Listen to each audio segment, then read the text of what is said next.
তোমার ছবিতে আমার আম্মুর আমি দেখাইছি, তোমার ছবি দেখে আমার আম্মু অনেক পছন্দ করছে, কইছে তোমার আমাদের বাসায় নিয়ে আসতাম। কি বলো, তাই নাকি? তাহলে আমি কবে আসবো? আরে আসো আসো, একদিন সময় করে তুমি চলে আসো। আচ্ছা, তাহলে আমি 4-5 দিন পরেই যাব। ওকে, সমস্যা নাই, যখন ইচ্ছা তখন আইসো। এখন বলো তোমার জন্য কি রান্না করতাম? আরে তোমাদের যেটা ইচ্ছা ওইটাই রান্না করো। আরে বলো না, শরম পাইতেছো কেন? তোমার কি কি পছন্দের খাবার, খালি একটু নাম দি বলো।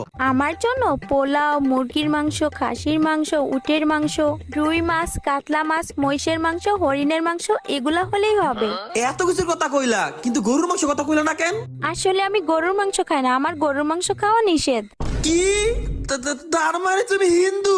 আয় হায় হায় হায় হায় রে, আমার লাইফটা শেষ। আমি এতদিন একটা হিন্দু মেয়ের লগে প্রেম করছি, আমার জীবনটা তুই শেষ করে দিছ। এখন তো আমার মাই তোর জীবন মাইনাল হইতো না, একটা হিন্দু মেয়ের বুঝে আমার মাই ঘরের বউ বানাইবো। এই বটের বসা বট, কথা না শুনে শুধু চিল্লাচিল্লি করস। আমি হিন্দু না, আমি মুসলমান। আমি গরুর মাংস খাই না, কারণ আমার ডায়াবেটিস।